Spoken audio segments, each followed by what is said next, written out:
Well, welcome back to Rooted Expressions. I'm Yolanda Dion, and the question today was, should Christians engage in horoscopes or psychic readings, and why this matters? Here we go. In my life, you have been so good to me. Okay, so have you ever wondered if horoscopes or psychic reading, if that aligns with God's truth? I asked myself that question before, and I was shocked to find out not only is it in the Bible, but the Bible warns us against it. So today, we're going to dive into why Christians should be cautious about these practices. While astrology and psychics may seem harmless, they do fall under sorcery and divination, which the Bible warns us against. So, is it just a slight warning, or, is it like not all that bad? Or does God really give warnings about this? Well, the answer is yes. There are strong biblical warnings against this. So let's start with the first one, Deuteronomy 18:10-12. Okay, and it says, "Let no one be found among you who practices divination or sorcery. Anyone who does these things is detestable to God, is detestable to the Lord." This is not just he doesn't like it, it's detestable. Okay? Now, what does divination mean? Let's break that down so you understand what it is we're talking about.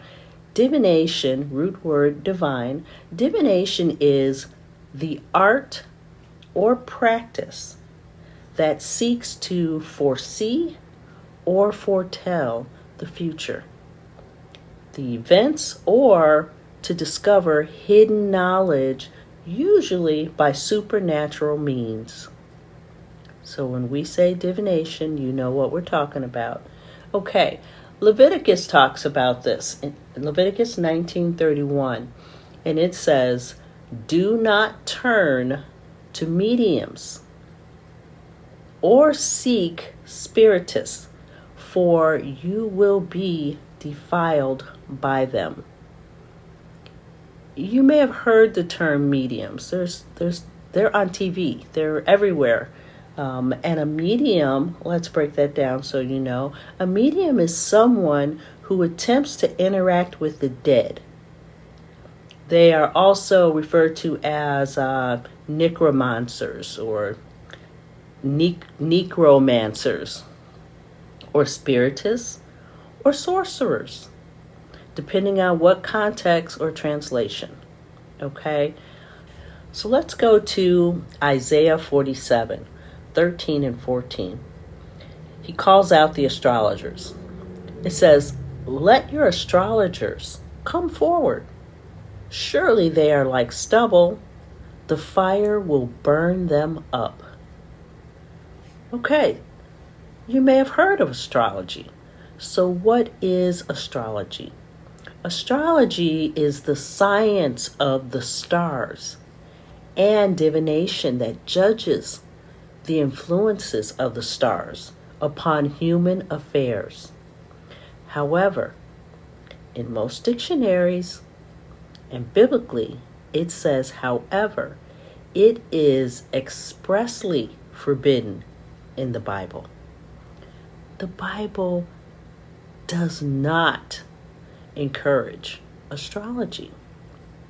Okay, so let's give some other scriptures, because I like to give scriptures. If you know me by now, I don't want you just believing what I say.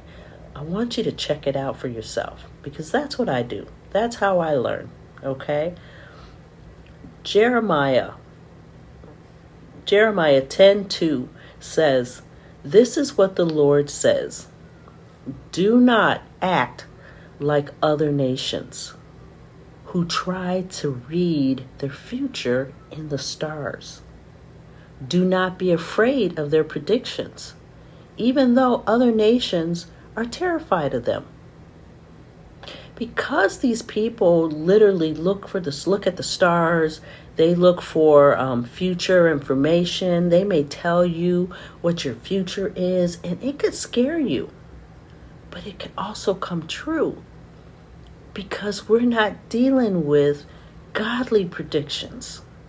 So you offer and let that stuff into your life, you may find out that these things are controlled by the enemy. He says do not be afraid of them because other nations are, but he also told you do not act like the other nations. Okay? Leviticus 20 verse 6 says, "I will condemn people who turn to mediums and psychics and chase after them as though they were prostitutes." That's something you want bad, that you'll go after it. Something you need. You need to find out something about your life.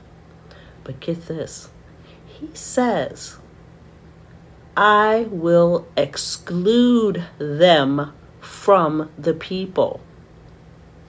This is a deep warning. So when we ask, are there deep warnings? This one is. Because he says, "I will condemn people who turn to mediums and psychics. And I will exclude them from the people." So what is a medium? Let's break that down, just so you know for sure what a medium is. Some of you have heard about mediums. Okay, we talked about it earlier. A medium is someone who talks to the dead. Okay? Next one. You know I love giving scripture. I don't want you to just believe in me, okay?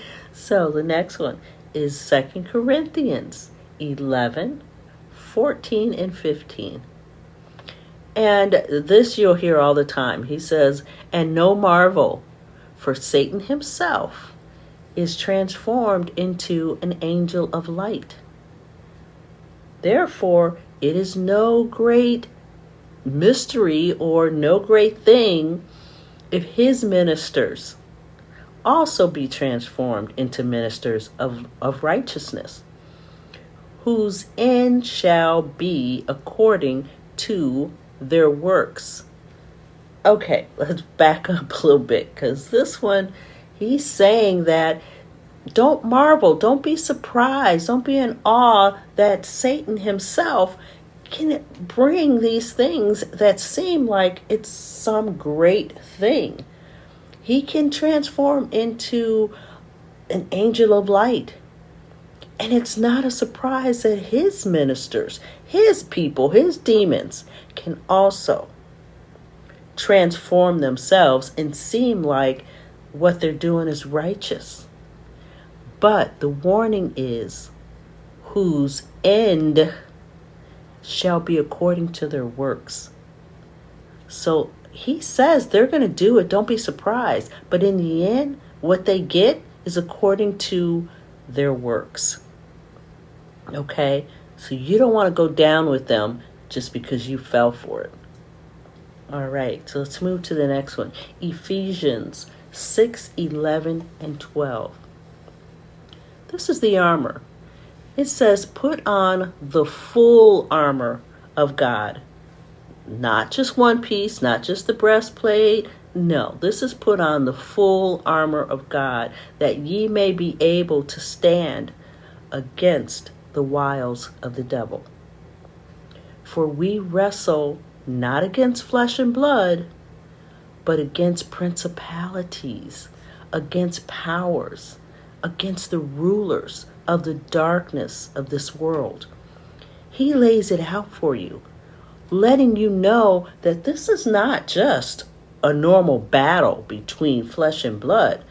You're dealing with the principalities, the things that go against what God says, the things that are in this world that we may look at as normal, but it's not.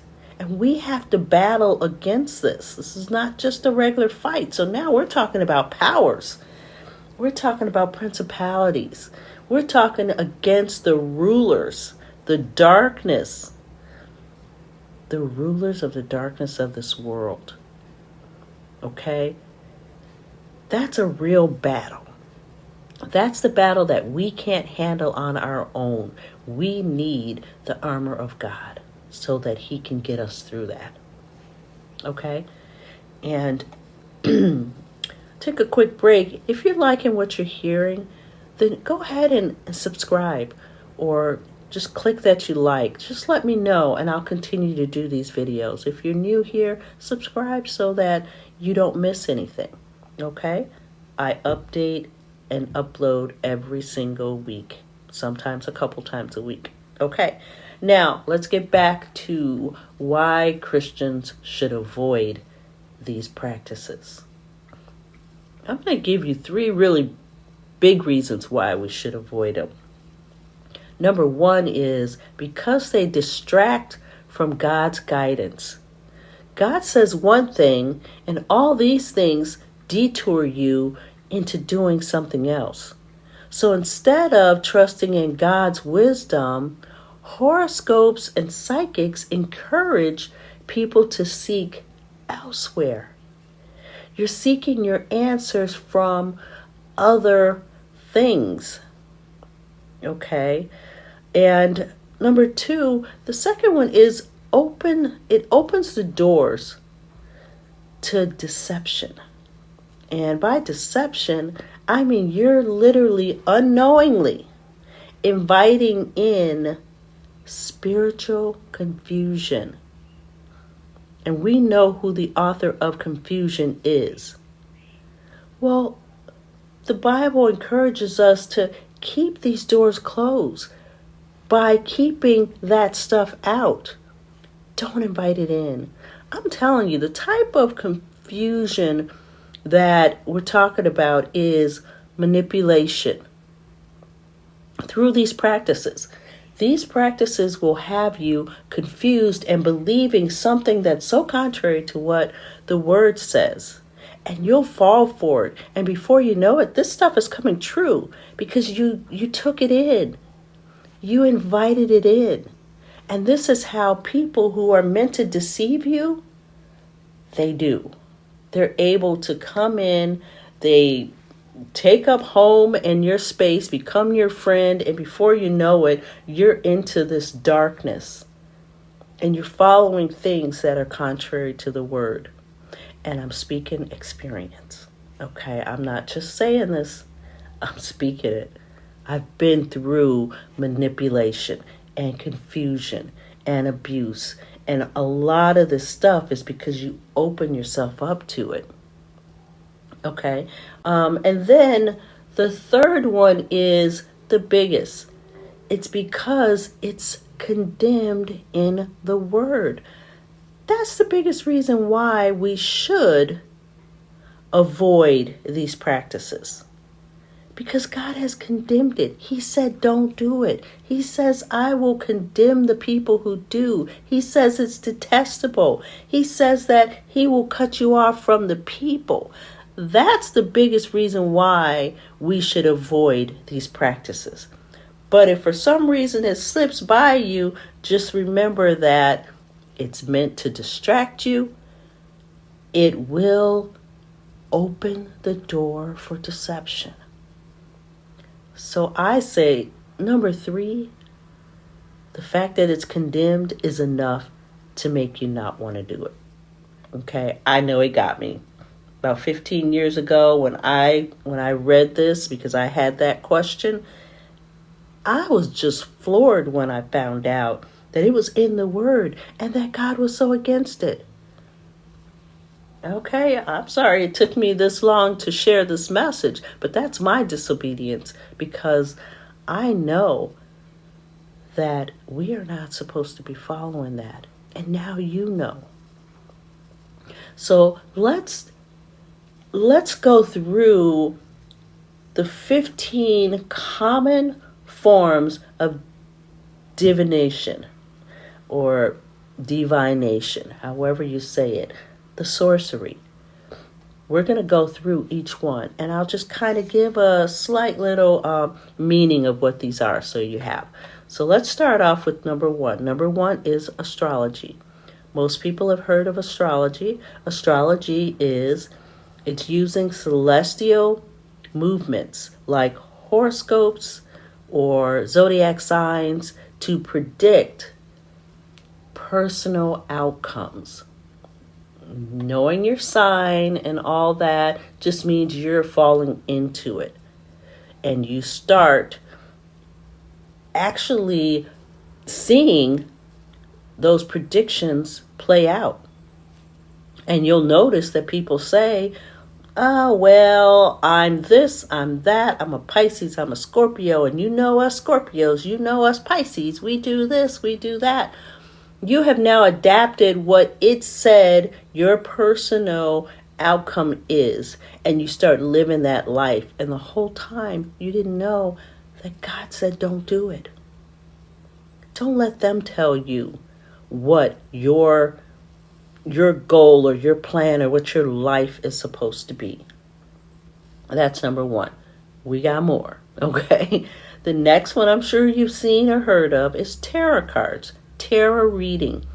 Tarot reading is using cards to interpret spiritual or future events.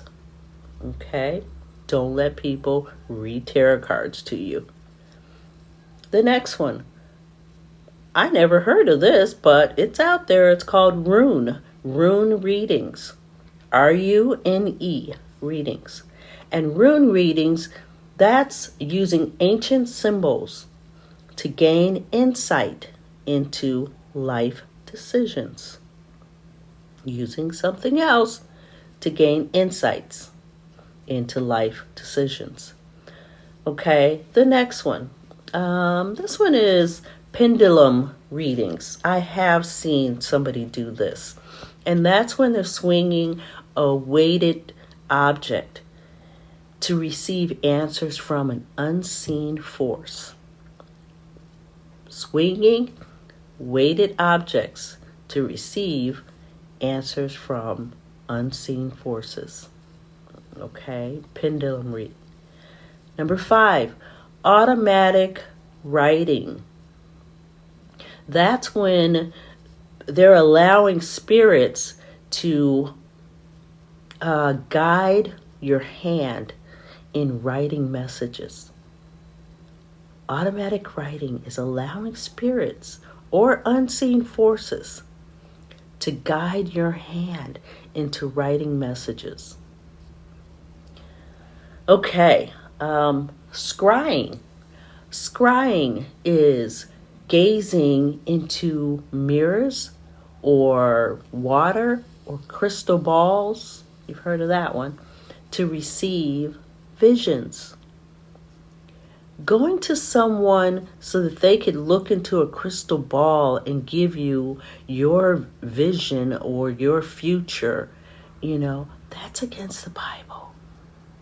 Okay, that's sorcery. All these are, but I'm talking about the ones that I know you've probably heard of. We see it all the time on TV. Okay, and the next one is tea leaf reading. Tea leaf reading is someone who's interpreting the patterns of the tea leaves to predict the future. So they look at the tea leaf and they look at the pattern and predict your future from it. Okay. All right. And then at number 8, numerology. Numerology is assigning mystical meanings to numbers to determine fate or personalities. Okay, numerology. Now this next one you've probably heard of, mediumship and spirit channeling. Okay, we discussed what mediums were. And mediumship mediumship is communicating with spirits or the deceased. Remember, a medium talks to the dead. Okay, so that's spirit channeling. And number 10 is palmistry. Okay, that's one you've probably heard of, when someone reads the lines on your palm, the palm of your hand, and it predicts your future. That's against God. He knows your future, not your palm reader. Okay? The next one I've heard of, and you probably have too, Ouija boards. Ouija boards are boards used to communicate with spirits. If you notice, this is all talking about spirits and channeling in and talking to the dead and, getting your future. These are all things that God is trying to get you to realize that He created you. He knows all this stuff. So why are we out here going to things and people who are really bad spirits, talking to other bad spirits, okay, to get you caught up in their web? All right. This next one, I've heard it pronounced a couple ways, but it's necromancy or necromancy. But this is attempting to summons or communicate with the dead. Same thing. There's summons. You don't want that in your life. They're bringing in spirits, bad spirits. These are not spirits of God that are coming to talk to you or to communicate with this person about you. These are evil spirits. Okay, number 13. Again, this is a common one. Spell casting. Spell casting and ritual magic. Performing rituals to manipulate outcomes or to invoke supernatural forces. Magic, spell casting, sounds like witches, right? Okay. I know that some of you have heard of these. Some of you, you kind of know which ones you definitely shouldn't. But then there's the common ones that just because you've seen or you know people or you grew up doing it or your parents did it, we tend to follow some of the things that we've seen or that we grow up doing. But there's a time when we have to stop and say, hold up, does this line up with God? That's where we're at now. So I have two more. Number 14 is crystal healing. This one, it never caught my attention. I just noticed that people sell crystals and they say that it gives luck and all that stuff. But because I also know the luck thing that we talked about goes against God, well, crystal healing is it's believed that the crystals hold a spiritual energy that can heal or guide. Again, who does the healing? This is us turning over our healing to crystals. I know to me now it seems like I'm making fun of it, but trust me, this stuff has been out here a long time, and we have really, really fallen prey to it. But we also know who's the author of confusion and why our world is so messed up and confused right now, because we tend to, believe in these things, and we're leaving God out as we go and search other things to give us what's right in our Bible. So I'm going to leave you with the last one. There's more, but this is all I've studied right now. And the last one is dream interpretation. And I'm talking the occult-based dream interpretation. That's using mystical methods to decode dreams rather than biblical discernment. Because there are people who had dreams in the Bible, but they had biblical discernment. You don't have to go to mystical methods to try to decode these dreams. You want to stay away from that stuff. In my life, you